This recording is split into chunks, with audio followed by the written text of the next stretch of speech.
vous retrouve pour une vidéo revue. Donc je ne sais pas si vous avez vu à la télé ces temps, il y a la pub pour le nouveau mascara de chez L'Oréal qui s'appelle Fossile Papillon. Alors, il se trouve que ce machin, j'ai pas vu de revue sur aucune des chaînes américaines ou anglaises ou voilà. Pourtant Dieu sait ce que ces filles, quand on voit les photos sur Instagram des paquets qu'elles reçoivent de L'Oréal, c'est juste un truc de malade. Je sais même pas pourquoi ils leur envoient autant de trucs parce que jamais de la vie elles auront le temps de faire assez de revues enfin voilà. Tant mieux pour elles, hein, je dis pas, moi je m'en fiche, mais ça me fait juste rire quand je vois la taille des paquets qu'ils leur envoient, ouais. Le sujet n'est pas là. Donc, cette pub m'a beaucoup intriguée parce que vraiment, ils font leur histoire avec la fille qui a ses ailes de papillon. Enfin, c'est un truc incroyable ici. Moi, voilà, j'étais très intriguée parce que la brosse aussi est assez bizarre. Donc, ils appellent ça fibre déploiement extrême. Donc, je ne sais pas s'il y a des fibres en plus dedans, peut-être. Surtout, la brosse est assez particulière. Donc, j'ai acheté celui-ci. Il me semble qu'il n'y avait que la teinte noire, il n'y avait pas d'autres couleurs et je crois pas qu'il y ait de formulation waterproof, en tout cas pas pour le moment. Donc je l'ai acheté au prix de 21,90 € à Cop City. Donc le paquet est comme ça, donc l'effet, enfin le packaging est comme ça, l'effet un peu déployé, machin, leur ligne, bon c'est tout miroir, donc bon c'est un truc L'Oréal quoi, c'est assez typique. Donc je ne l'ai absolument pas ouvert, c'est vraiment première impression. Donc, attention.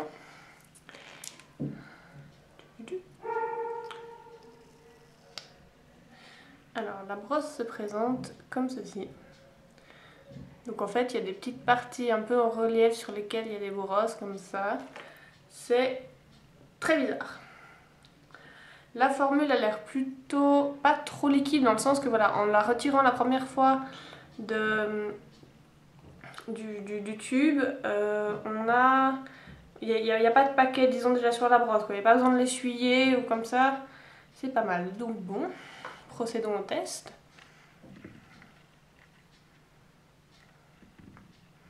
Donc j'ai absolument rien sur les yeux, j'ai voilà, juste fait mon teint, j'ai vaguement mes sourcils, tout ça. Donc testons tout ça. J'ai envie de dire, je vais quand même prendre un petit miroir, je préfère le faire plutôt qu'avec le retour caméra.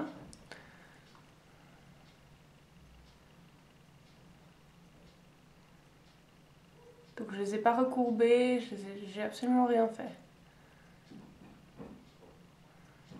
Ben, waouh, c'est pas mal du tout, dis donc.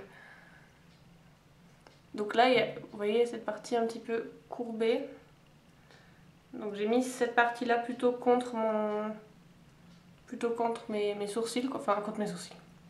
Mes cils, ça me paraissait plus naturel.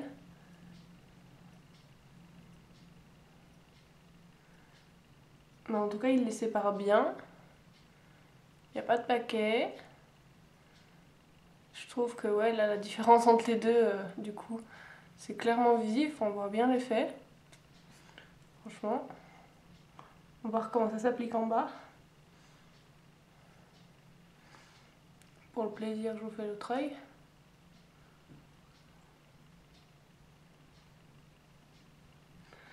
J'ai un peu de peine, pourtant ouais, ça va, je suis assez habile des mains, on va dire. Mais j'ai un petit peu de peine avec ces brosses qui sont courbées dans le sens que du coup pour l'œil droit j'y arrive très bien, mais du coup en tournant la main comme ça, c'est pas très pratique, j'ai un peu de la peine. Voilà, donc bon, la mémoire de ma caméra était remplie, voilà, ça s'est arrêté, j'espère que ça n'a pas coupé trop grand chose. Donc voilà, ce mascara il a l'air pas mal, il a un bon effet, après bon c'est pas le meilleur mascara du monde, c'est pas le plus volumisant, il a pas mal cet effet, moi je trouve en tout cas, après bon mes cils l'ont un petit peu naturellement, mais cet effet un petit peu, justement, enfin c'est qu'il déploie pas mal les cils, donc bon voilà. Ouais, c'est un bon mascara. Moi, je trouve qu'il est peut-être enfin, je trouve toujours que les produits L'Oréal sont assez chers. Comme toujours avec ces brosses qui sont un peu courbées, qu'il faut utiliser d'une certaine manière. Moi, j'ai beaucoup de peine parce que voilà, du coup, vous voyez que cet œil-là, donc ça c'est mon œil droit. Donc du côté où j'ai ma main droite qui marche bien, ça va bien. Par contre, du coup de l'autre côté, bah, ça fait beaucoup moins l'effet parce que voilà, c'est assez difficile à utiliser. Je vais dézoomer. Hop. Donc voilà, l'effet Total, de nouveau ça marche vachement mieux là. Mais ouais, c'est un bon mascara quoi. Après, voilà, ce sera à vous de vous faire votre idée. Ouais, voilà, j'ai pas grand chose de plus à dire. Je pense que vous voyez l'effet par vous-même. À tester un peu plus, je verrai la tenue. Et puis voilà. Alors je vous dis à très bientôt. J'espère que cette revue vous a plu et à une prochaine vidéo.